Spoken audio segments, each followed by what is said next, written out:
नमामि बुद्धं गुणसागरन्तं नमामि धम्मं सुगतेन देशितं नमामि संघं मुनिराज सावकम्। नमो बुद्धाय नमो धम्माय नमो संघाय। श्रद्धालु उपासक उपासिका तथा सधर्म प्रेमी महानुभावहरू,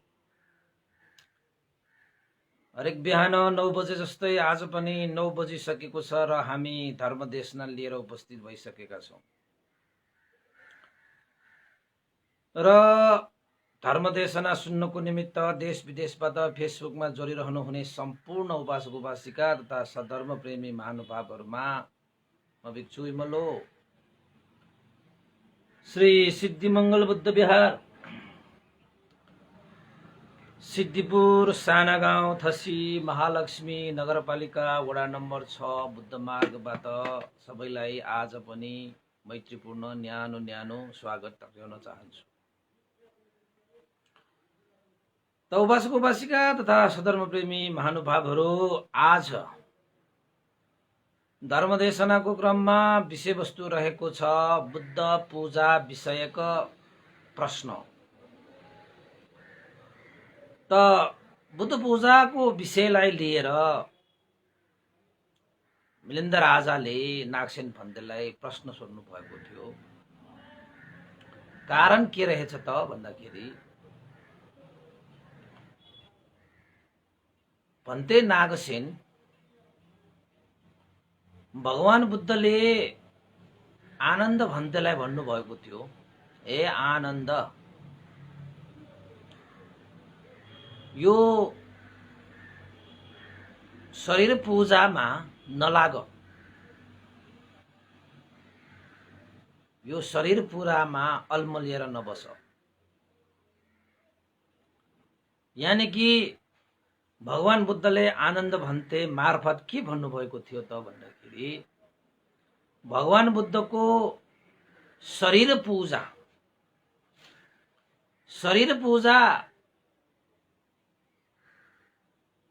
मा नलाग, त्यस्तोमा लागेर आफ्नो भिक्षुहरूको कर्तव्य धर्मलाई शिथिलता नल्याऊ। यसको माने के हो त भन्दाखेरि पूजा सत्कारमा नलाग भनेर भगवान बुद्धले भन्नुभएको थियो। र अर्को के पनि भन्नुभएको थियो त भन्दाखेरि भगवान बुद्धले महापरिनिर्वाण सूत्रमा भन्नुभएको विषयवस्तुहरू भयो कि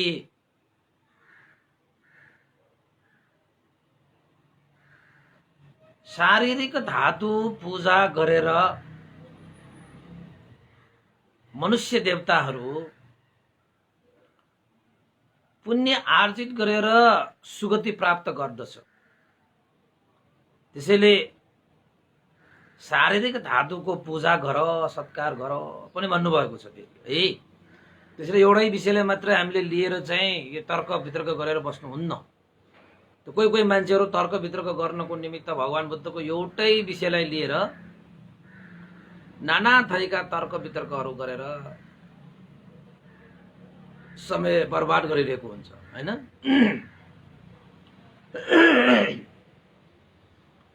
त यो नागसेन भन्तेको प्रश्न के रह्यो त भन्दाखेरि अब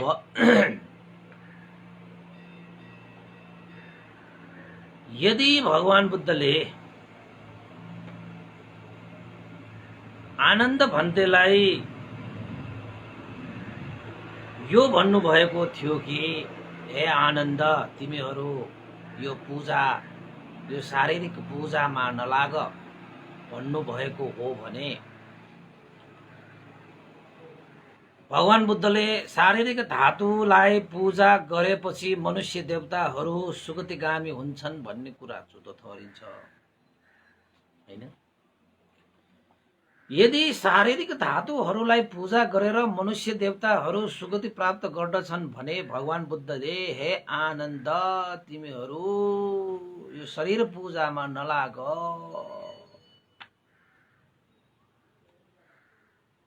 यो विषय चाहिँ झुटो ठहरिन्छ भन्टे नागसेन भनेर भगवान बुद्ध यो मिलिन्द राजाले भगवान बुद्ध नागसेन पन्तले प्रश्न गर्नुभएको। अब यसो हेर्दाखेरि हुन पनि हो भगवान बुद्धले आनन्द भन्तेलाई नै भन्नुभयो, हे आनन्द तिमीहरू बुद्धको शरीर पूजामा नलाग।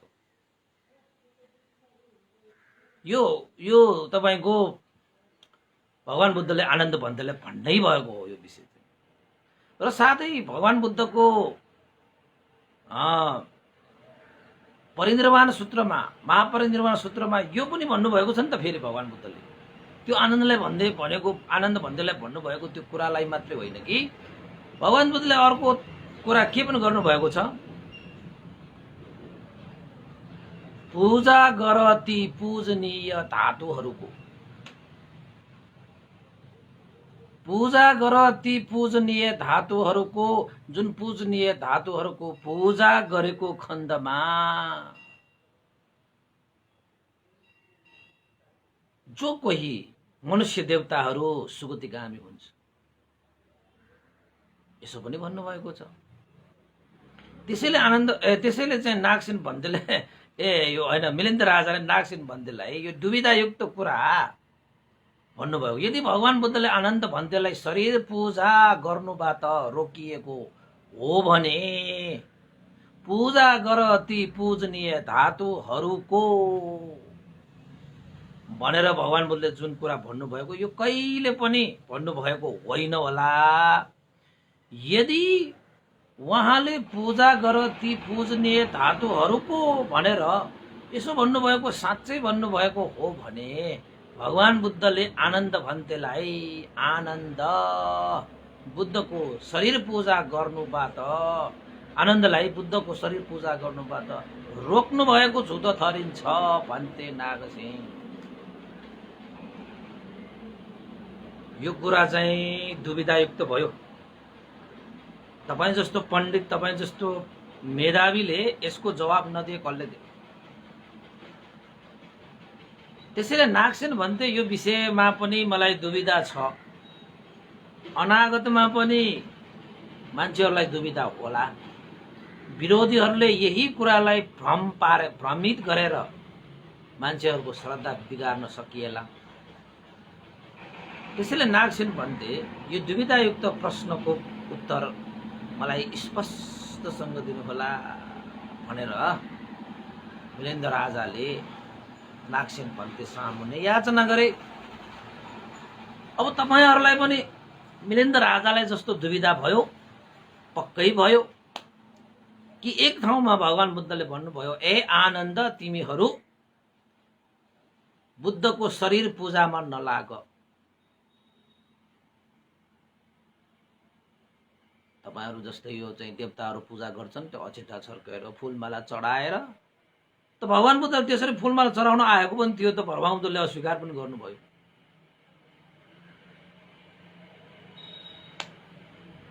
अब एकातिर आनन्द भन्देलाई त्यसो भन्नुभयो, अर्कोतिर पूजा गर ती पूजनीय धातुहरूको। ल परेन दुविधा? यो त तपाईको चाहिँ धर्मका धेरै कुराहरू नसिकेका, धर्मका धेरै कुरा नजानेका, यथार्थलाई चाहिँ नबुझेकाहरूलाई चाहिँ दुविधा हुन्छ। हामीलाई त छैन, तपाईहरुलाई पनि छैन होला, जानेको मान्छेलाई त किन त कुरा सोध्नुस्। अब त कतिले मान्छेले भन्छन् जसले मूर्ति पूजाको विरोध गर्नुभयो आज संसारमा उसैको मूर्ति बढी छ भन्ने कुराहरू पनि आए। त्यो नबुझेर भनेको होइन, भगवानका सारा ती मूर्तिहरू पूजै गर्नलाई बनाएको हो त। यहाँनिर भगवान बुद्धको धर्ममा पूजा भनेको शब्द कसरी व्याख्या गरिएको छ, तपाईले बुझ्नु भएको पूजा भनेको कसरी व्याख्या गरिएको छ, त्यहाँनिर चाहिँ अलिकति म तपाईलाई लान चाहन्छु है त। यो मिलिन्द प्रश्नमा छैन, तैपनि मैले तपाईलाई बुझाउनको लागि त भगवान बुद्धको शासनमा दुईटा पूजा छ। एउटा पूजा आमिष पूजा र अर्को पूजा धर्म पूजा। एउटा पूजा आमिष, अर्को पूजा धर्म, दुईटा पूजा छ। अब यो आमिष पूजा र धर्म पूजा भनेको के हो? अलिकति म तपाईलाई प्रश्नाउँछु। तपाईलाई त धेरै कुरा थाहा भइसक्यो, भन्दैले गर्दाखेरि तपाईले अहंकार बुझ्ने भइसक्यो नि। गाह्रो कुरा भएन। आमिष भनेको चीज वस्तुहरूद्वारा पूजा गरिने। चीज वस्तुहरू भनेको के हो? तपाईले भगवान बुद्धलाई पूजा गर्दाखेरि हामी पनि बेलुका बेलुका पूजा गर्नुहुन्छ। अधिवासे तुनो भन्ते पानीयं उपनामिथं, हैन? भगवानलाई हामी जल चढाउँछौँ, धूप चढाउँछौँ, फूल चढाउँछौँ, दियो चढाउँछौँ, हैन? खाद्यान्न चढाउँछौँ, आदि इत्यादिहरू सुगन्धहरू चढाउँछौँ नि। के त अब त्यो भगवान बुद्धले ग्रहण गर्ने विषयहरू हो त? त्यो के पनि ग्रहण गर्दैन। जो महापरिनिर्वाण भएर जानु भइसक्यो उहाँले ग्रहण गरे, त्यस ग्रहणै नगरेको चिजलाई चाहिँ कसरी त्यो पूजा गरेर हुन्छ त? त्यसको लाभै भएन भन्ने जस्तो हुन्छ नि त। तर त्यसो होइन। तपाई पूजा गर्ने मान्छे, तपाईले श्रद्धा राखेर भगवान बुद्धको गुण स्मरण गरेको मान्छे, तपाईलाई त लाग्छ नि त्यसको। त्यो भगवान बुद्धलाई त पूजा गर नगर भगवान बुद्धलाई के फरक पर्छ? तर तपाईलाई चाहिँ फरक पर्छ। भगवान बुद्धको गुण स्मरण गरेर तपाईले पूजा गर्नु र नगर्नुमा तपाईलाई चाहिँ फरक पर्छ। त भगवान बुद्ध त त्यस्तो फरक नफरक, हैन? सफरक कफरक खफरक, भगवानलाई के फरक पर्छ? के पनि फरक पर्दैन, हैन? अब उहाँलाई त्यस्तो पूजा गरेर ओहो यस्तो पूजा पाए भनेर चाहिँ नाक ठुलो पार्नु पर्ने पूजा नै छैन भगवान बुद्धलाई। त्रिलोकले पूजा गरिसक्यो, कसले पूजा गर्नुपर्छ भगवानलाई? हामीलाई पो, हामी त त्यो नाम दाम काम साम काम को चाहिँ एकदम आकांक्षी भएको कारणले, तृप्त नभएको कारणले त्यो प्राप्तिको लागि हामी दौडिरहेका हुन्छौँ। एक अर्को, त्यो प्राप्तिमा परम सुख शान्त छैन भन्ने नजानेर त्यो प्राप्तिको लागि दौडिरहने हो कि? दुई, अब अरूको अगाडि आफू श्रेष्ठ हो, ज्येष्ठ हो, उत्तम हो, पण्डित हो भनेर देखाउनको निमित्त त्यो पूजा सत्कारको अगाडि दौडिनु हो कि? तीन, मै हुँ आत्मभाव केन्द्रित गर्नको निमित्त त्यस्ता चिजहरूमा दौडिरहन्छ। अब भगवान बुद्धलाई त्यस्तो चिज चाहिन्छ? कसैले मेरो नाम ल्याओस्, कसैले मेरो चाहिँ नाक ठुलो होस्, सबैको सामुन्ने मेरो चाहिँ इज्जत बढोस् भने भगवान बुद्धले त्यस्तो चाहना हुन्छ त? भगवान बुद्धलाई त्यस्तो आवश्यकता छ त? छैन नि। तपाईँ हामीलाई त्यस्तो छ कि फेरि? किन भन्दाखेरि हामी मुक्त भएको छैन। सिद्ध पुरुष, मुक्त पुरुषहरूमा त्यस्तो हुँदैन। गरे गरोस्, नगरे नगरोस्, त्यो कुनै चासोको विषय नै हुँदैन। उनीहरूले त संसारको स्वभावलाई चाहिँ यथार्थ रूपमा अनित्य दुःख अनात्म स्वभावमा जानिसकेको व्यक्तिहरूलाई त्यस्तो चाहिँ मान सम्मान पद प्रतिष्ठा, हैन, यस्ता चिजहरूको कुनै प्राप्तिको कुनै चाहनै हुँदैन, चाहनै हुँदैन र आवश्यक पनि हुँदैन के? फेरि चाहना मात्र होइन, तिनीहरूलाई आवश्यकै हुँदैन। अब आवश्यकै नभएको चिज तपाईँलाई चाहिँ पहाड जस्तो थुप्रो नै अगाडि ल्याए पनि आवश्यक नभएको चिज ल्याएर के गर्ने? त्यसैले भगवान बुद्धलाई त के फरक पर्दैन हेर्नु। तर तपाईले त्यो आमिष पूजाद्वारा भगवान बुद्धको गुण स्मरण गर्ने, भगवान बुद्धको नजिक पुग्ने, कोमलता प्रदर्शन गर्ने, अनुशासित भइदिने, नम्रता भइदिने, त्यस्तो गुणधर्महरू तपाईँमा विकास भएर आउँछ। तपाईँले भगवान बुद्धलाई पानी चढाउँदा कसो चढाउँछ? ल ल भनेर छर्केर दिन्छ। त्यो छर्केर दिएको, त्यो पानी छर्केको, अब तपाईँले चाहिँ अचेताहरू पनि कहिलेकाहीँ यसो गरेर यस्तो गरेर छर्किन्छ। त्यो गौरव भएन, त्यो अनुशासित भएन, त्यो नम्रता भएन त्यहाँ। त्यसले तपाईँलाई फाइदा गर्दैन। आमिष पूजाले केही फाइदा त गर्दैन। हेर्नुहोस् तपाईँको भगवान बुद्धलाई के असर पर्ला र? अब त्यो किसिमबाट अलिकति फाइदा हुने भनेको, तपाईँको लाभ हुने भनेको तपाईँको नम्रता हुन्छ, तपाईँको चाहिँ अब गुणधर्महरू स्मरण हुन्छ। आमिषबाट त्यति मात्रै हुने हो नि। केही चिज तपाईँले प्राप्त गर्नु भएन भने त्यो आमिष पूजा गरेको अर्थ के भयो? के पनि भएन।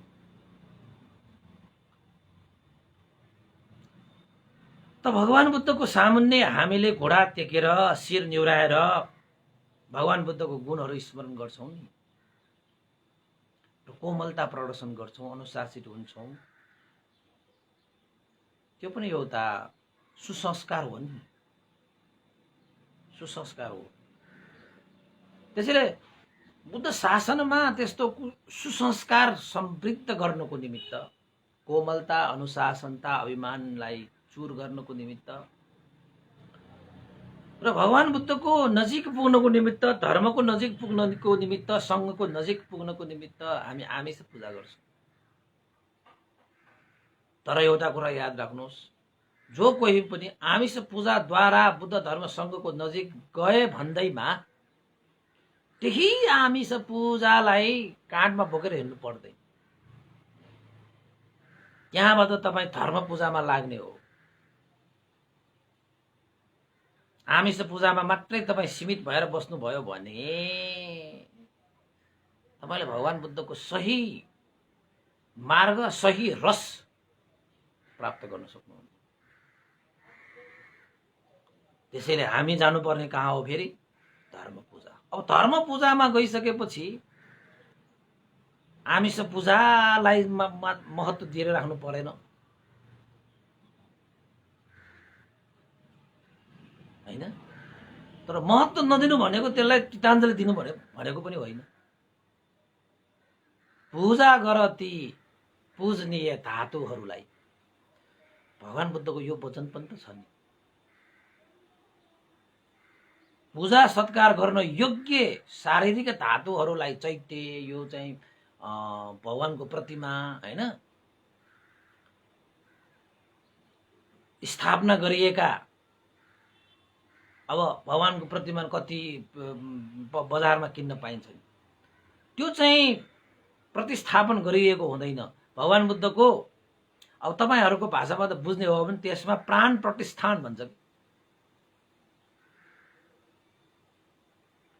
त्यो प्रतिष्ठान गरि नसकेको ती मूर्तिहरू बस मूर्ति मात्रै हुन्छ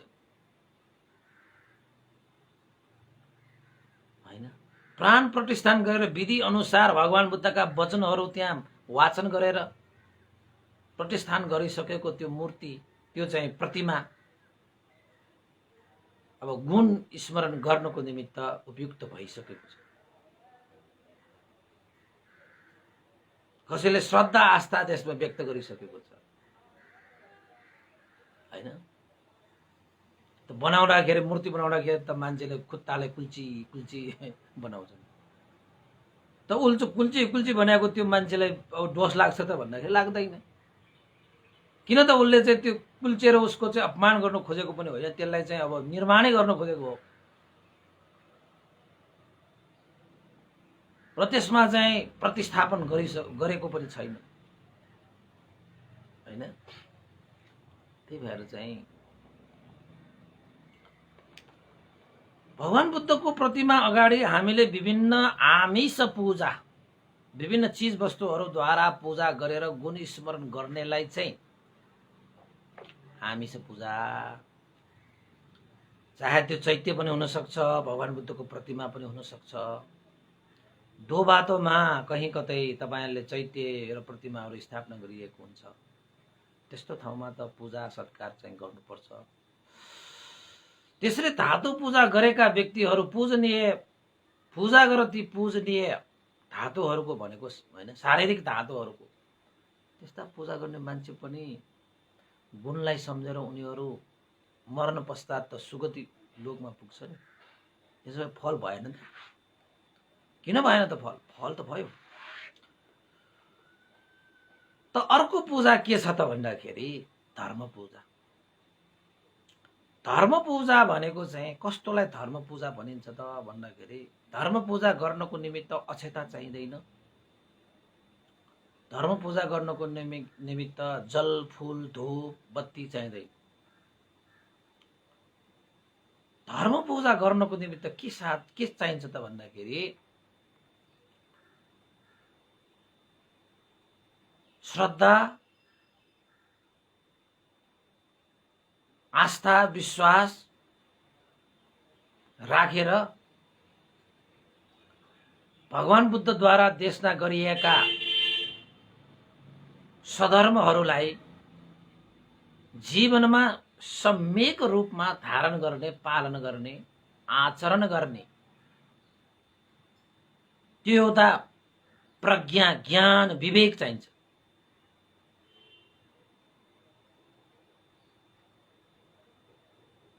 त्यहाँबाट चाहिँ तपाईहरुको धर्म पूजा सुरु हुन्छ। अब आमिष पूजा र धर्म पूजामा कति अन्तर भयो? धर्म पूजा भनिसकेपछि भगवान बुद्धको शिक्षालाई जीवनमा धारण गर्ने, पालन गर्ने, त्यसलाई धर्म पूजा भनिन्छ। भगवान बुद्धले देशना गरिएको धर्मलाई आचरण गर्ने, धर्मलाई गौरव राख्ने, धर्मलाई जीवनमा उतार्ने, त्यो धर्म पूजा। र आमिष पूजा भनेको चाहिँ भगवान बुद्धको प्रतिमा अगाडि फूल, धूप, बत्ती, जल, अक्षता आदि इत्यादि हैन। तर भगवान बुद्धलाई ती चीजहरु चढाउँदाखेरि पनि तपाईलाई याद छ अरु जस्तो पूजा हुँदैन। भगवान बुद्ध सामुन्ने तपाईले जल चढाउँदाखेरि पनि तपाईको चाहिँ कोमलता प्रदर्शन हुन्छ। एउटा शुद्ध रूप शुद्ध भाँडोमा राखेर तपाईले भगवान बुद्धलाई आदर गौरव राखेर जल चढाउँछ। धूप चढाउँदाखेरि त्यस्तै, फूल चढाउँदाखेरि पनि त्यस्तै, खाद्यान्न चढाउँदाखेरि पनि त्यस्तै, बत्ती दियो चढाउँदाखेरि पनि त्यस्तै। कति गौरव राखेर चढाउँछ। तपाईमा एउटा चाहिँ संस्कार उत्पन्न हुन्छ कि हुँदैन? त्यसले खाद्यान्न चढायो भनेर हामीले यसरी छर्केर पठाउँदैनौँ। फूल चढायो भने यसरी भगवानलाई टाउकोमा हान्दैनौँ। दियो चढायो भनेर भगवान बुद्धकै यहाँ चाहिँ प्रतिमा नै बिग्रिने गरी दियो चढाउँदैनौँ हैन। घोडाले टेकेर, हातले जोडेर, मनमा श्रद्धा राखेर, शिर निरअभिमानी भएर कोमलता प्रदर्शन गरेर भगवान बुद्ध धर्मसँगको गुण स्मरण गरेर हामी चाहिँ पूजा, त्यो आमिष पूजा पनि त्यसरी गर्छौं। फरक भएन? धेरै फरक भयो। र त्यो चढाउने बित्तिकै, चढाएपछि त्यो चढाएर हामीले भगवान बुद्ध धर्मसँगको गुण पनि स्मरण गर्छौं हैन। त्यसरी गर्दाखेरि नि उपासक-उपासिकाहरू पूजा गर ती पूजनीय शारीरिक धातुहरूलाई, भगवान बुद्धको वचन, त्यो वचनलाई शिरोपहल गर्न सकियो भने पनि मनुष्य देवताहरू सुगतिगामी हुन्छ। मनुष्य देवताहरू सुगतिगामी। भगवान बुद्धलाई तपाईले श्रद्धा आस्था राखेर एक पल त वन्दना गरेको बापत तपाईले चाहिँ कति आनिसंस प्राप्त हुन्छ।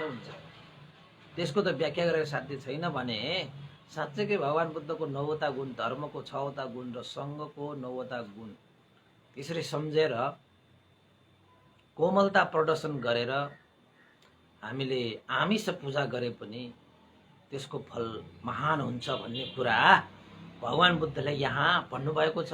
पूजा गर ती पूजनीय शारीरिक धातुहरूलाई भनेको अर्थ त्यही होइन।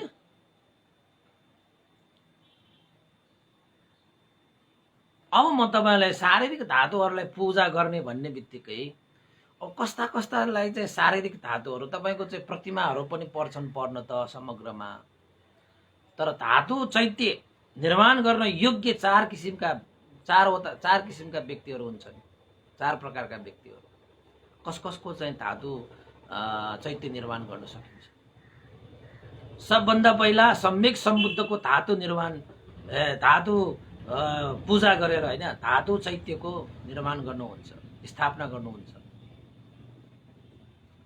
त्यसैले भगवान बुद्धको धातु हैन, शारीरिक धातुलाई राखेर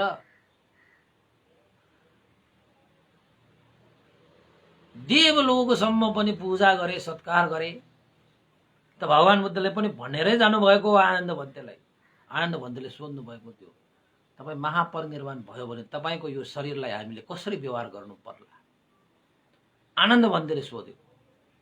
त भगवान बुद्धले आफू महापरिनिर्वाण भइसकेपछि यो तथागतको शरीरलाई यसो यसो गर्नु है, यसो यसो गर्नु, महापरिनिर्वाण सूत्रमा मैले देशना गरिसकेँ।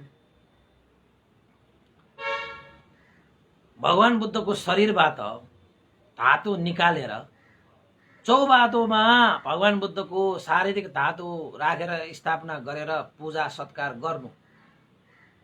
जसले श्रद्धा आस्था गौरव राखेर त्यो धातुको पूजा गर्छ उसको मनुष्य होस् देवता होस् सुगतिगामी हुन्छ। तपाईहरुको भाषा हाम्रो भाषाबाट बुझ्ने भाषा भन्ने हो स्वर्ग लोक जान्छ। त्यसरी पनि भन्नुभएको छ। दोस्रो, प्रत्येक बुद्धहरूको धातु पनि राखेर धातु चैत्य बनाउनुहुन्छ। प्रत्येक बुद्धहरू जसले स्वयं आफैले चाहिँ बुद्धत्व ज्ञान लाभ गरे, प्रयास गरेर अभ्यास गरेर, सम्यक सम्बुद्धले जस्तो अरूलाई मात्रै आफूले बुझेका ज्ञानहरू अरूलाई पनि बुझाउन सक्ने क्षमता मात्रै हुँदैन, सक्दैन मात्रै, तर ज्ञान त आफूले लाभ गर्ने हो। सम्यक सम्बुद्धहरूले जस्तै प्रत्येक बुद्धले पनि। त दोस्रो नम्बरमा प्रत्येक बुद्धहरूको पनि शारीरिक धातु राखेर चैत्य बनाउनुहुन्छ। ती चैत्यहरू चौबाटोमा बनाइदिनु पर्छ, सबैले देख्ने गरी, सबैले भेट्ने गरी, सबैले दर्शन गर्न पाउने गरी। त्यसैले डाँडा डाँडामा तपाईले चाहिँ चैत्य बनाइदिनु पर्छ, सबैले देख्ने गरी, सबैले भेट्ने गरी।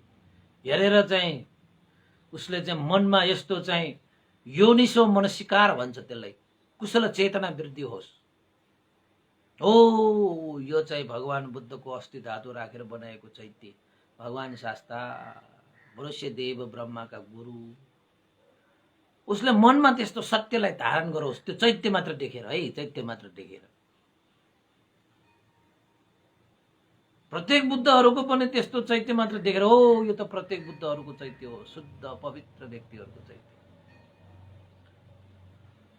त्यस्तै गरी अरहन्त श्रावक संघको पनि तपाईको चाहिँ धातु राखेर चैत्य बनाउनुहुन्छ, ताकि जसले त्यो चैत्य देख्छ ओहो यो भगवान बुद्धका श्रावक संघको चैत्य हो। श्रावक चैत्य, प्रत्येक चैत्य, सम्यक सम्बुद्ध चैत्य।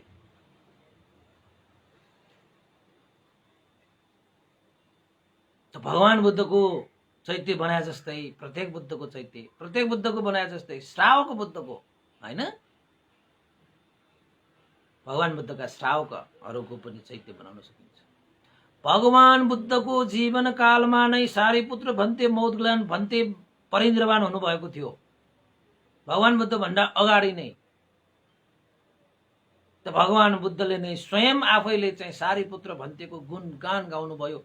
सारी मौद्गल्यन भन्तेको पनि गुणगान गाएर के भन्नुभयो, यस्ता व्यक्तिहरूको चैत्य स्थापना गर्न आवश्यक छ, चैत्य स्थापना गर्न योग्य छ। जसले देख्छ यो सारीपुत्र भन्ते ओहो धन्य भनेर मनमा त्यस्तो सत्य ग्रहण गरेर उसले योनिसो मनसिकार कुशल चेतना वृद्धि गरोस्। त्यसैले सारीपुत्र भन्तेको पनि चैत्य निर्माण गराउनु भएको थियो भगवान बुद्धले। मौद्गल्यन भन्तेको पनि चैत्य निर्माण गराउनु भएको थियो भगवान बुद्धले। भनेपछि ती चैत्यहरू त्यत्तिकै निर्माण गराएको होइन, चौबाटोमा निर्माण गर, जसलाई सबैले भेटोस्, जसलाई सबैले देखोस् र उहाँहरूको गुणलाई स्मरण गरोस् र मनमा आफ्नो कुशल चेतना वृद्धि गरोस्। त्यो भनेको के, पूजा गर ती पूजनीय शारीरिक धातुहरूलाई भन्ने अर्थ लाग्छ। अब हामी ज्ञानपीठ भन्डेको चैत्य बनाउँदैछौँ, अब हाम्रो स्यारो उपनिता विवंशको स्यारोको चाहिँ चैत्य निर्माण गर्दैछौँ भनेपछि सबैले बुझोस् न, हो यो त भन्तेको चैत्य, भगवान बुद्धको शासनमा यत्रो काम गरेको व्यक्ति सम्झियोस् न।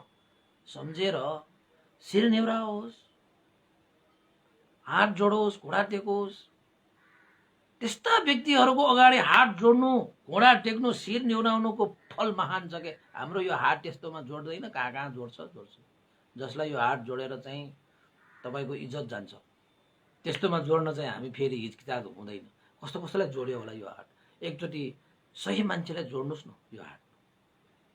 कस्ता कस्ता व्यक्तिहरूको अगाडि तपाईँले घोडा टेक्नु भयो होला। एकचोटि सही व्यक्तिको सामुन्ने पूजा गर, ती पूजनीय शारीरिक धातु भनेको ती पूजनीय धातुहरूको अगाडि एकचोटि घोडा टेकन, एकचोटि शिर निहुराउनुहोस्। शिर निहुराएर तपाईँ सानो हुने होइन। शिर निहुराउनु भनेको त गाह्रो कुरा हो नि त, होइन? त्यसरी त्यसपछि सम्यक बुद्ध, प्रत्येक बुद्ध, श्रावक बुद्धको पनि धातुहरू निर्माण गर्न हुन्छ भने अर्को 4औं नम्बरको धातु त्यसरी चाहिँ शारीरिक धातु चैत्य निर्माण कसको पनि गर्न मिल्छ त भन्दाखेरि चक्रवर्ती राजाको पनि धातु राखेर चाहिँ चैत्य निर्माण गर्न सकिन्छ। जस्तै बुद्ध शासनमा चाहिँ सम्राट अशोक चक्रवर्ती महाराज भनेर चाहिँ घोषणा गरिएको छ, होइन? त्यस्ता व्यक्तिहरूको चाहिँ धातु राखेर चैत्य निर्माण गर्नुहुन्छ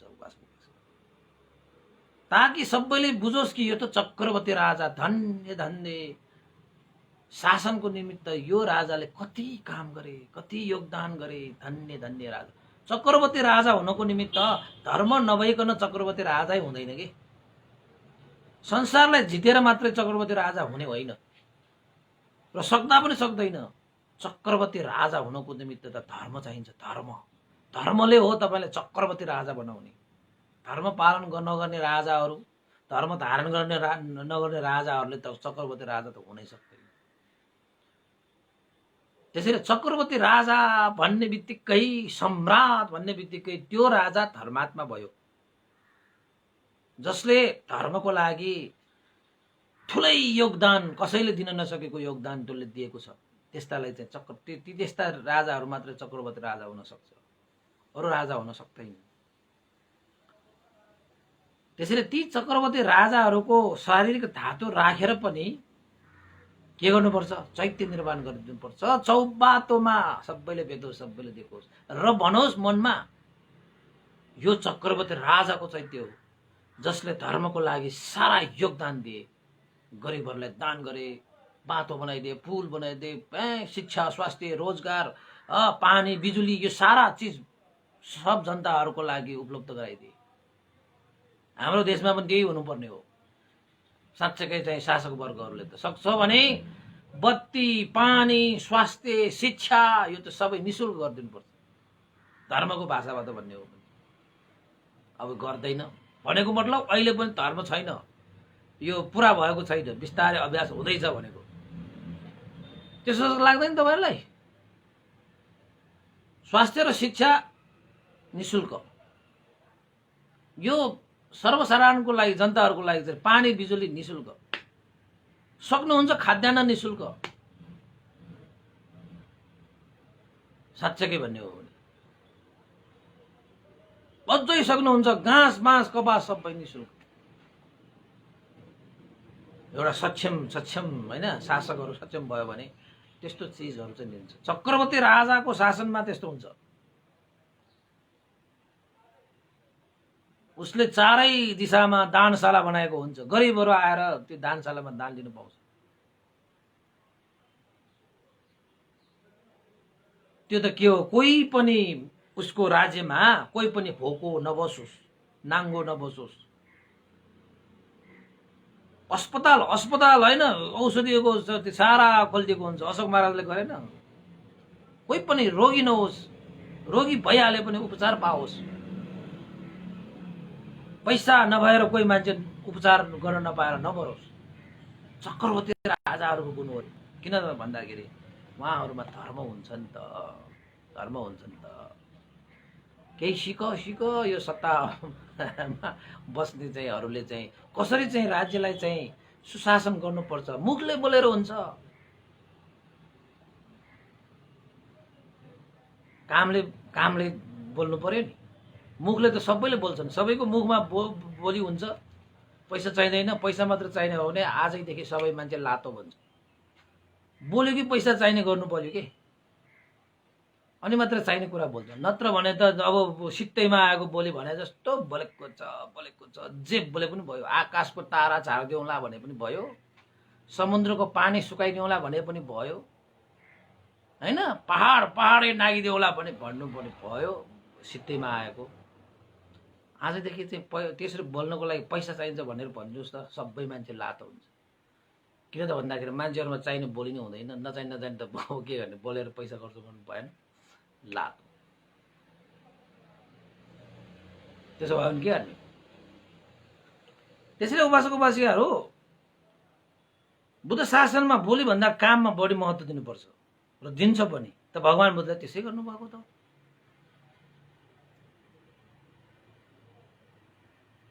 भगवान् बुद्धको शिक्षालाई लिने चक्रवर्ती राजाहरूले त्यसै गर्नुभएको त। त्यसैले त चक्रवर्ती राजाहरूको पनि चैत्य स्थापना गर्नुहुन्छ।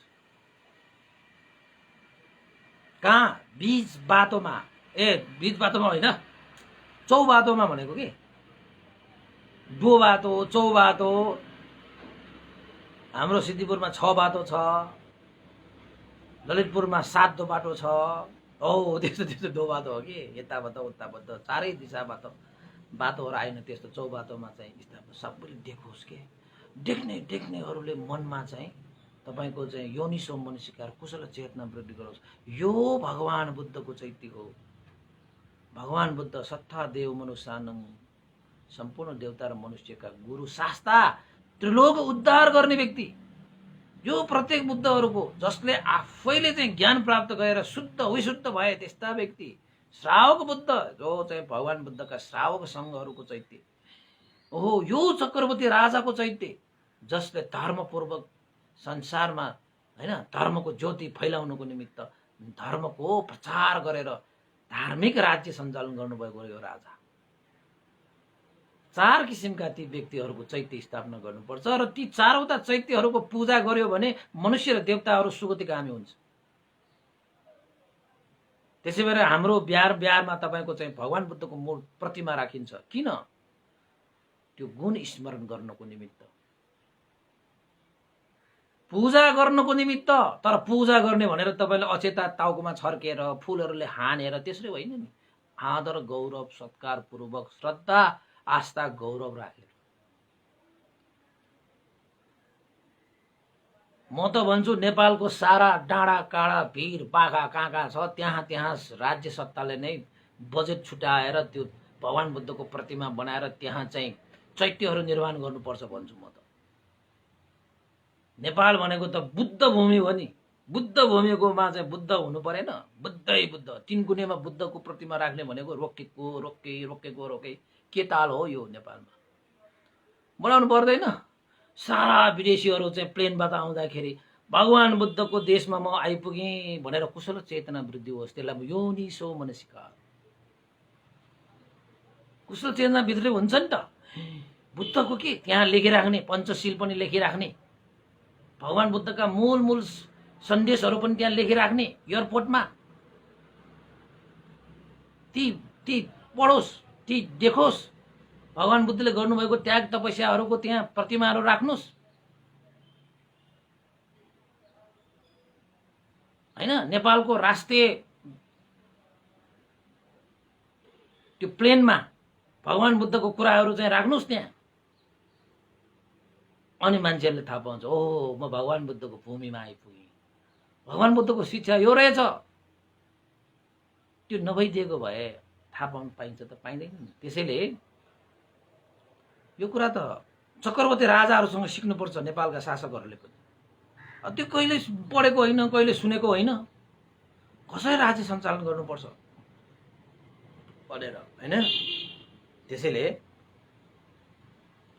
जो पूजा गर्न योग्य छ त्यस्ता व्यक्तिहरूले पूजा सत्कार गर्नु भनेको चाहिँ हामीले पुण्य आर्जित गर्ने हो कि, जसको कारणले गर्दाखेरि हामी सुगतिगामी हुने। चाहे तपाईँ आमिष पूजा गर्नुहोस्, त्यसमा चाहिँ फरक परेन। भगवान् बुद्धकै वचन अनुसार पूजा गर ती पूजनीय शारीरिक धातुहरूलाई। यो आमिष पूजा भयो हैन। त भगवान् बुद्ध पनि महापरिनिर्वाण हुँदाखेरि कतिवटा चैत्य बने? भगवान् बुद्धको शरीरबाट धातु निकालेर कतिवटा तपाईको चाहिँ त्यो चैत्यहरू निर्माण भयो। ल हेर्नुहोस् त, 8वटा राज्यहरूले 8वटा भागमा चाहिँ भगवान बुद्धको शारीरिक धातुलाई चाहिँ विभाजन गरियो द्रोण ब्राह्मणको माध्यमबाट, होइन? त्यसपछि तपाईँको चाहिँ 8वटा भागमा विभाजन गरिसकेपछि फेरि एउटा चाहिँ राजा आयो, ए हामी पनि क्षेत्रीय हो, भगवान बुद्ध पनि क्षेत्रीय हो, हामीलाई पनि त्यो चाहिँ भगवान बुद्धको शारीरिक धातु चाहियो भनेर लिन आएको त छैन त। उसले के लिएर गयो? सकिसक्यो त्यो काम त। उसले अङ्गार लिएर गए, उसले त्यही अङ्गार राखेर पूजा सत्कार गरे आफ्नो देशमा लगेर। त्यो द्रोण ब्राह्मण बिचरा उसले चाहिँ सबैलाई धातु बाँडिदिए, टुम्बा भन्छ नि, टुम्बा, त्यो त्यो त्यो धातुलाई विभाजन गर्ने त्यो भाँडो, त्यही धातु लिएर उसले चैत्य बनाए। उसले पनि पूजा सत्कार गरे। कपिल वस्तुमै कुशीनगरका मल्लहरू कुशीनगरकै, होइन? जहाँ रामग्राममै जहाँ धातुहरू लिएर गए त्यहाँ धातु राखेर चैत्य बनाए। सबैले पूजा गरे। किन पूजा गरे त? भगवान बुद्ध स्वयंले पनि भन्नुभएको छ, पूजा गर ती पूजनीय शारीरिक धातुहरूलाई। अहिले पनि नेपालमा रामग्राम छ नि त, अहिले पनि हाम्रो नेपालमा रामग्राममा त अहिले पनि धातु भगवान बुद्धको धातु छ। त्यसमा नागहरूले सुरक्षा गरेर राखेको, नागहरूले सुरक्षा गरेर राखेको। अहिले हामी त्यो चैत्यमा जाँदाखेरि अब बुझ्नेलाई बुझ्छ, नबुझ्ने नबुझ्छ, होइन? अब नबुझ्नेलाई त बुझाउनु पर्यो। बुझेपछि त छातीमा हात राखेर ओहो भगवान बुद्ध भन्छ कि भन्दैन? भन्छ नि। हो, त्यसैले चाहिँ यो शारीरिक धातुहरूको पूजा गर्नु पनि कुशल चेतना वृद्धि गर्नु हो। शारीरिक धातुहरूलाई पूजा गर्नु, गुणलाई स्मरण गर्नु हो, जसको कारणले गुण सम्झेपछि, होइन, कुशल चेतना वृद्धि भएपछि गुण भनेको मनमा चेतना, होइन, कुशल चेतना भनेको तपाईँको मनमा उत्पन्न भइहाल्छ। त्यसरी उत्पन्न भइसकेपछि तपाईँको वाचिक, तपाईँको शारीरिक शुद्ध भएर आउँछ। त्यसैले पूजा र ती पूजनीय शारीरिक धातुहरूको, जसले गरेर मनुष्य देवताहरू सुगतिगामी हुन्छ, सुगतिगामी हुन्छ। भगवान बुद्धले भन्नुभएको यो पनि सम्झाइदिनु पर्यो। जसले चाहिँ भगवान बुद्धको मूर्तिलाई पूजा नगर भनेर चाहिँ भन्दै यो चाहिँ बुद्धिस्टहरू भगवान बुद्धको मूर्तिलाई पूजा गरेर खान्छ भन्नेहरूलाई यो जवाफ के हो? के भगवान बुद्धले त्यही मात्र भन्नुभएको छ? अब जो त्यो अरूको मार्गमा लाग्नेहरूले त्यो भन्ने त हो नि। उनीहरू जसले चाहिँ अब भगवान बुद्धको ग्रन्थ पढेकै छैन, एउटा कतैबाट त्यो लेखेको पढ्यो होला बिचराले, अनि त्यसैलाई समाएर पुच्छर बनाएर हिँडेको छ। त भगवानले के भन्नुभएको छ त्यो सबै कुराहरूलाई भन्नु पर्यो। त उहाँहरूलाई लाग्नु स्वाभाविकै हो,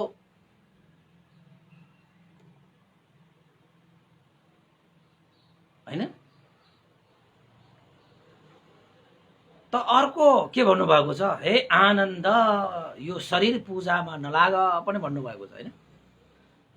त यो विषयलाई चाहिँ अब लिएर यसको माने धर्म पूजामा लाग भनेको आनन्द भन्तेलाई भगवान बुद्धले।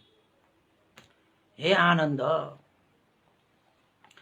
तिमीहरू बुद्धको शरीर पूजामा नलाग भनेको मतलबै के हो त भन्दाखेरि धर्म पूजामा लाग भन्ने तात्पर्य हो। धर्म पूजा भनेको कस्तो?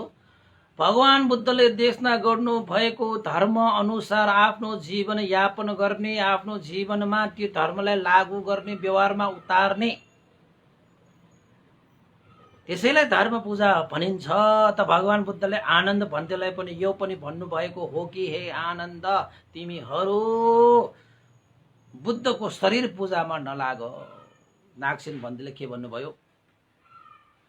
महाराज मिलिन्द भगवान बुद्धले यो दुईटै कुरा सत्य भन्नुभएको हो। यो दुईटै कुरा सत्य भन्नुभएको हो।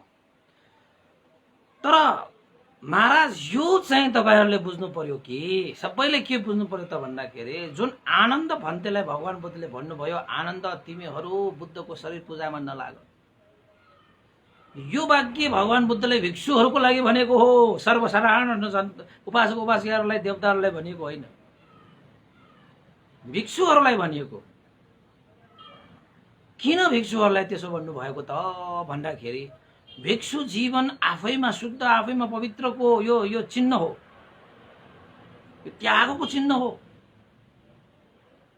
सारा जीवन त्यागेर प्रवचित भइसकेपछि यो जीवनलाई अब शारीरिक पूजामा मात्रै लागिराख्ने हो भने भिक्षु जीवन त उपासक उपासिका र देवताहरूको जस्तैको जीवन भयो। भिक्षु जीवन भइसकेपछि त धर्म हैन, यो सधर्ममा त प्रवेश गरिसक्यो उनीहरू, भित्र आइसकेको छ। भित्र आइसकेको व्यक्तिले त अब धर्मको पूजा गर्ने, कहाँ त्यो चाहिँ शारीरिक पूजामा अल्झेर बसिरहनु पर्यो त। शारीरिक पूजा गर्दा गर्दै धर्म पूजामा आउनु पर्ने हो र आउँछन् पनि मान्छेहरू। भिक्षु जीवन भनेको त सिधा धर्म पूजामा आइसकेको त फेरि त्यो शारीरिक पूजामा अल्झेर बसेर चाहिँ समय किन फेर फाल्छु? मौका छ। हे श्रमणहरू, मौका आइसक्यो, धर्मको पाइला टेकिसक्यो, अब धर्म पूजा गर। त्यसैले बुद्धको शारीरिक धातुलाई शारीरिक पूजामा नलाग भनेर भिक्षुहरूको लागि भनिएको यो चाहिँ भगवान बुद्धले। त्यसैले त भन्नुभएको, हे आनन्द, तिमीहरू बुद्धको शारीरिक धातु पूजामा, शरीर पूजामा नलाग।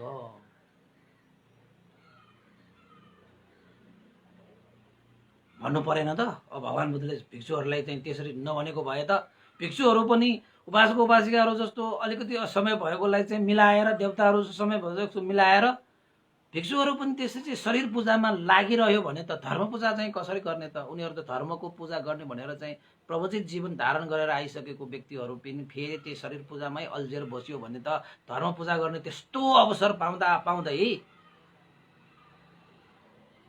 धर्म पूजा नगरिकन शरीर पूजामा लागिरह्यो भने प्रवचित जीवनको त मूल्य चाहिँ हुँदैन नि। अब ग्रस्तहरू, तपाईँको चाहिँ देवताहरू, यिनीहरू भनेको त अब त धर्म पूजा गर्न पाइ नसकेको कारणले गर्दाखेरि पनि उनीहरूले चाहिँ शरीर पूजा गरेर भए पनि पुण्य आर्जित गर्छन्। त कोही कोही उपासक उपासिकाहरू त तपाईँको चाहिँ शरीर पूजालाई भन्दा पनि धर्म पूजालाई नै महत्त्व दिएर धर्म पूजै गर्न म समय निकाल्छु भनेर ध्यान भावनामा लागेका हुन्छन्, आफ्नो जीवनमा धर्म आचरण गरिरहेका हुन्छन्। यसको माने तपाईँको शरीर पूजा गर्यो भन्दैमा धर्म पूजा नगर्ने भन्ने त होइन नि।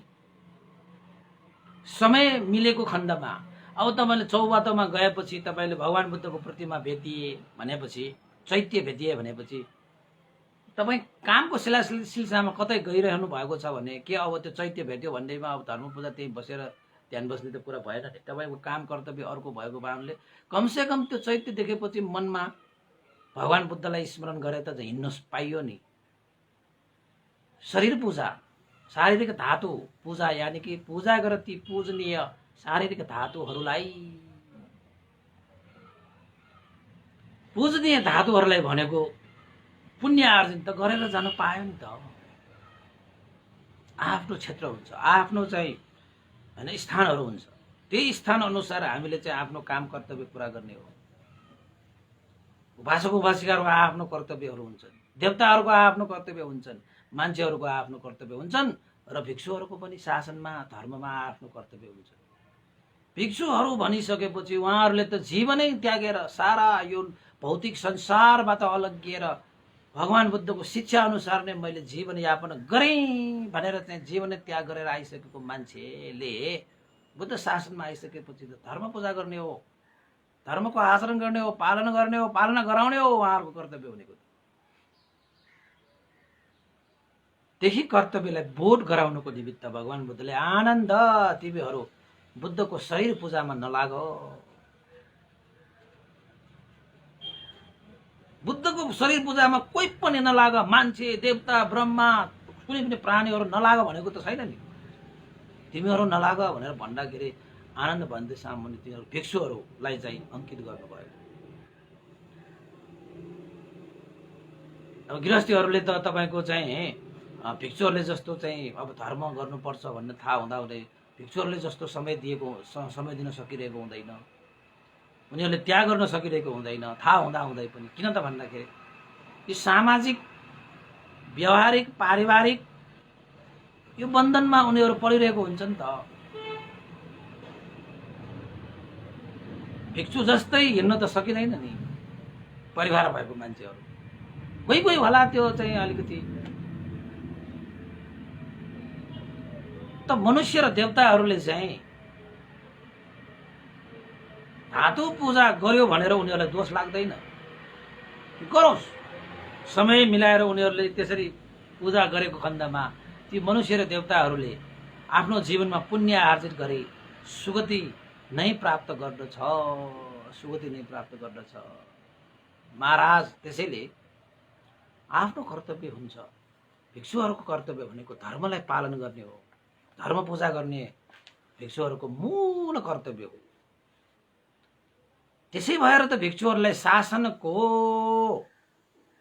अंशियार, शासनको अंशलाई चाहिँ प्राप्त गर्ने, शासनलाई बचाइराख्ने सङ्घ भनेको त्यत्तिकै हुन्छ हैन। त्यसैले भिक्षुहरूलाई भगवान बुद्धले उद्देश्य राखेर यो वाक्य भन्नुभएको चाहिँ पक्कै हो, पक्कै हो। जस्तै तपाईको चाहिँ अब शिक्षकहरूको पढाउने काम, अब पाइलटको हवाईजहाज उडाउने काम हैन, अब व्यापारीको व्यापार गर्ने काम, किसानको खेती गर्ने काम, आफ्नो कामहरू हुन्छन्। आफ्नो क्षेत्रमा आफ्नो कामहरू भए जस्तै भिक्षुहरूको क्षेत्र के हो त भन्दाखेरि धर्म पूजा गर्ने काम भनेको भिक्षुहरूको मुख्य भनेको है। तपाईले फेरि उपासकहरूले गर्ने हुँदैन भन्ने कुरा त होइन, उपासकहरूले पनि गर्नुपर्छ यो धर्म पूजा भनेको। तर भिक्षुहरू पनि आमिष पूजामा लागेर बसिरह्यो भने त अनि धर्म पूजा चाहिँ कसले गर्ने त? आफ्नो कर्तव्य भन्दा चाहिँ विमुख भएर भिक्षुहरू हिँड्न थाल्यो भने त शासनलाई चाहिँ रक्षा गरिराख्नु त पर्यो। त्यो रक्षा गर्नको निमित्त त धर्म पूजा अति आवश्यक हुन्छ। त्यसैले भिक्षुहरूको लागि उद्देश्य राखेर भगवान बुद्धले यो वाक्य चाहिँ भन्नुभएको पक्कै हो महाराज, पक्कै हो। तपाईले यति कुरा चाहिँ बुझिदिनु पर्यो।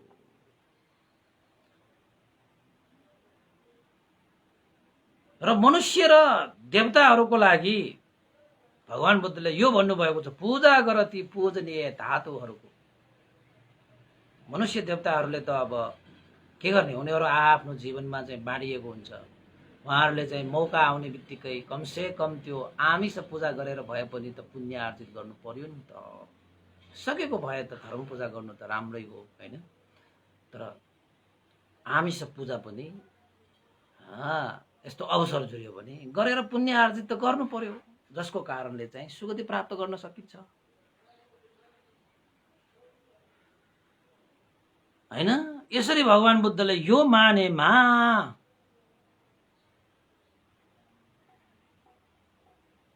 भगवान बुद्धले आनन्द भन्तेलाई भन्नुभएको कुरा साँचो हो भनेर नागसेन भन्तेले मिलिन्द राजालाई सम्झाए।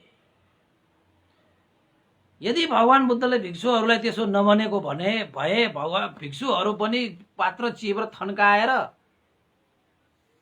आमिष पूजामै लाग्ने हुन्छ कि।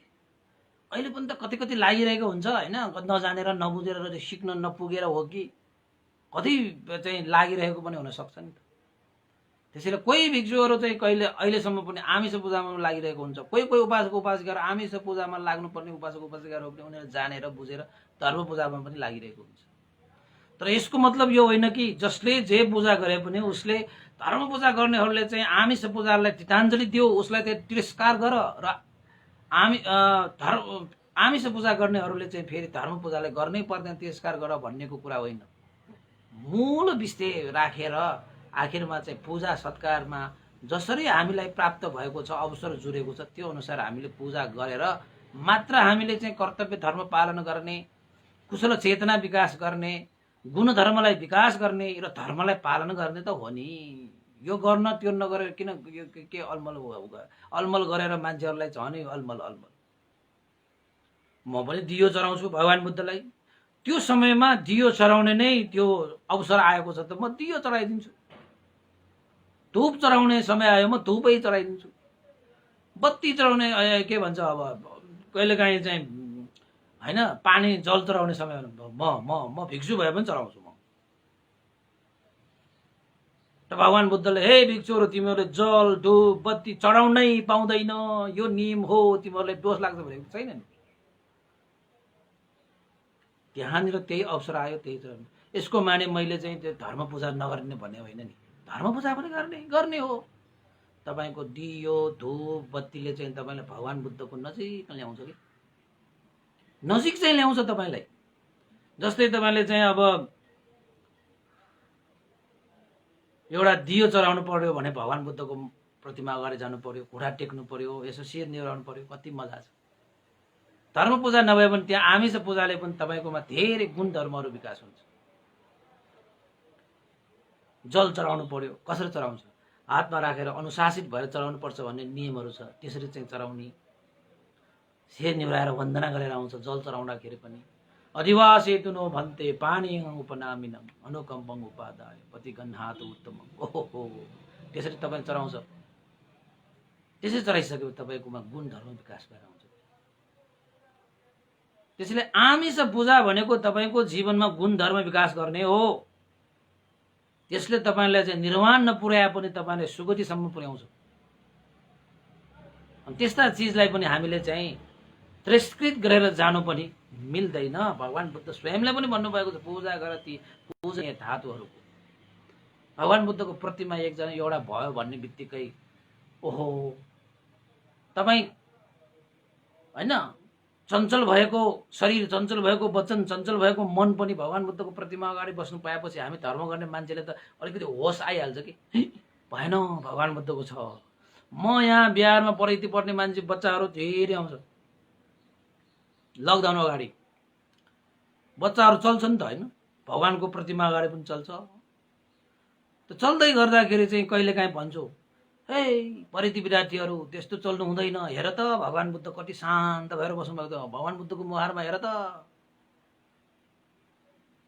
कति शान्त भएर बस्नुभएको छ, तिमीहरू पनि त्यसरी शान्त हुनुपर्छ भनेर उपमा दिँदै भगवान् बुद्धको अगाडि त्यही परिधि विद्यार्थीलाई राख्दाखेरि उनीहरूले पनि हो त भनेर शान्त भएर हेर्छ।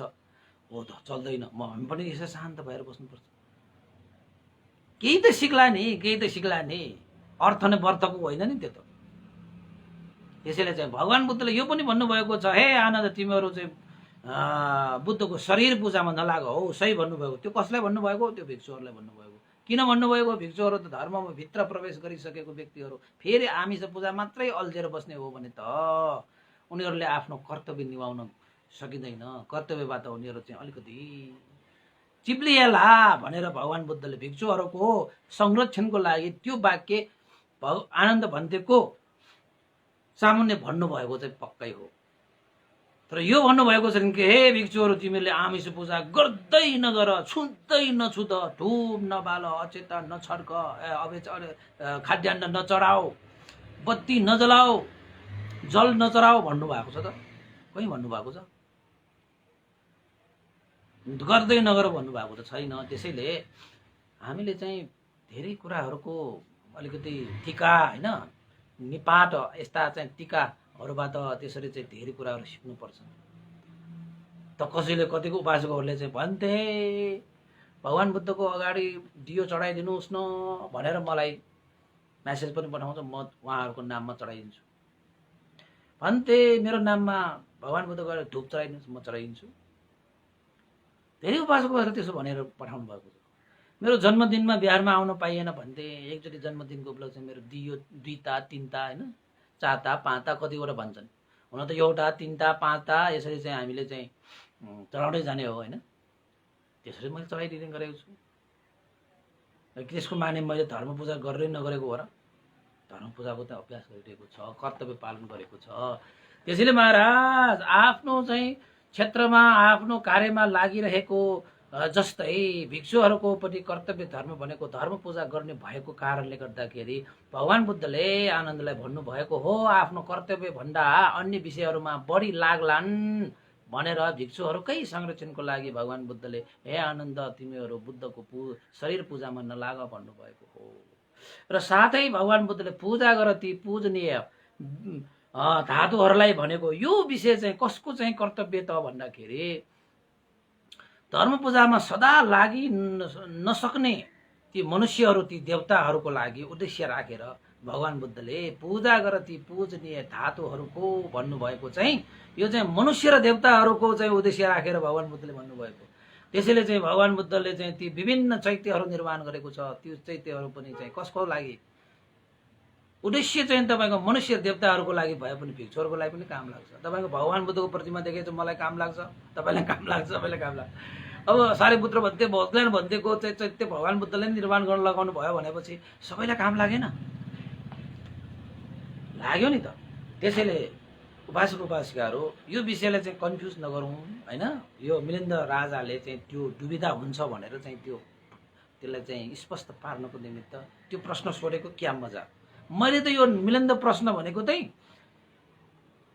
गृहस्थ जीवनमा मैले पढेको त्यति बेला नै यो बुद्ध पूजाको विषयमा मैले छलङ्ग भइसकेको थियो। अहिले पनि मान्छेहरूले चाहिँ बुद्ध पूजा चाहिँ किन गर्नु पर्यो, भगवानको प्रतिमा किन राख्नु पर्यो, है ध्यान बस्ने ठाउँमा भगवानको प्रतिमा किन, शिलपालन गर्ने ठाउँमा भगवानको किन, धर्म आचरण गरे त पुगिहाल्यो, धर्मलाई अभ्यास गर्ने हो, भगवानको प्रतिमा किन राख्नु पर्यो, चैत्य किन राख्नु पर्यो?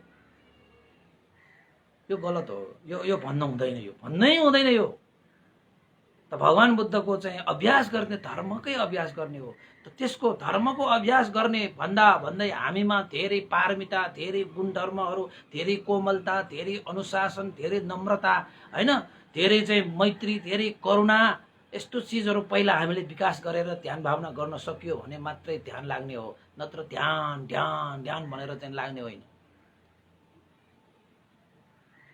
नत्र त भगवान बुद्धले बुद्धत्व ज्ञान प्राप्त गर्नको निमित्त त तपाईँ दिव्यङ्कर तथागत सामान्य चाहिँ जुन बेला प्रार्थना गरे, हे चारसँगै 1 लाख कल्प अगाडि प्रार्थना गरे, त्यति बेलादेखि ध्यान बस्थ्यो नि त ज्ञान प्राप्त गर्नको निमित्त।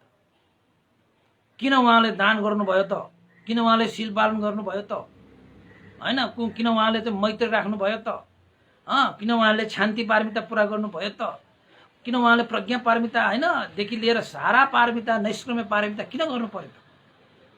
पारमिता भनेको चाहिँ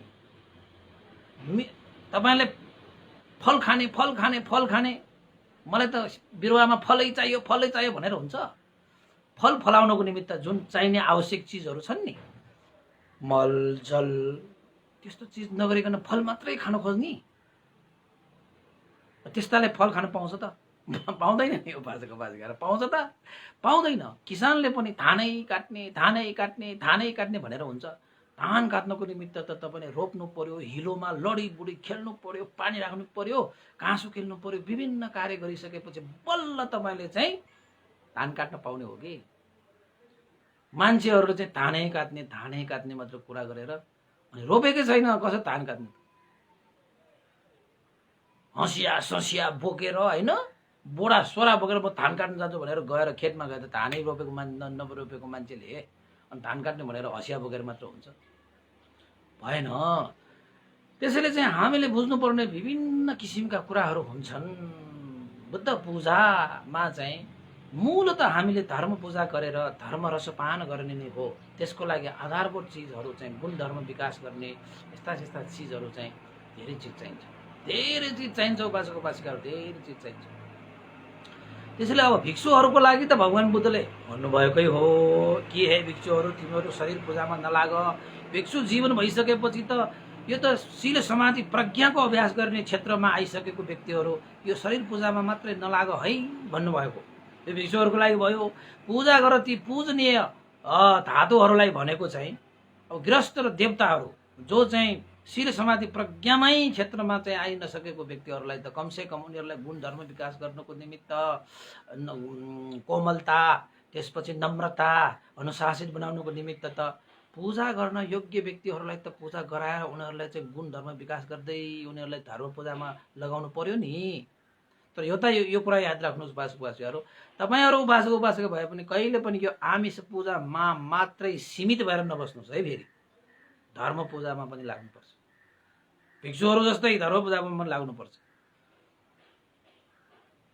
त्यसैले सुरुमा तपाईँ प्रवेश गर्दाखेरि 1बाट सुरु हुन्छ, त्यही 1 बढ्दै 100 पुग्छ, 1000 पुग्छ, लाख पुग्छ, करोड पुग्छ, अरब पुग्छ, खरब पुग्छ, गेरब पुग्छ हैन? त्यसरी नै हो। सुरुमा त हामी आमिष पूजा अब कोही थाहै नभएको श्रद्धै नभएको मान्छेलाई कमसेकम धुप एउटा समाउन लगाए तापनि भगवान् बुद्धको अगाडि चढाऊ भनेपछि उसको श्रद्धा वृद्धि भएर आउला। एउटा दियो चढाऊ भनेपछि उसको श्रद्धा वृद्धि भइसकेपछि उसले भगवान् बुद्धको कुरा सुन्ला र सुनिसकेपछि उसले बुझ्दै आउँदाखेरि धर्मको अभ्यास गरिहाल्ला नि। अब एकैचोटि ल आउने बित्तिकै ल धर्म यही हो, ल तिमीले ध्यान बस्नु पर्यो, ल श्वास प्रश्वास हेर भन्दै बसाउने हो भने त मान्छेहरू त भागिहाल्छ। हामी धर्म हामी भिक्षु पनि एकैचोटि स्वात्त भिक्षु भएको त होइन नि। धर्ममा लागे, धुपहरू चढाए, बत्तीहरू चढाए। म चाहिँ अमरापुर बुट बिहारमा गृहस्थीमा जाँदाखेरि कति परेती पढे, कति धुप चढायो होला, बत्ती चढायो होला, कति वन्दना गरे होला।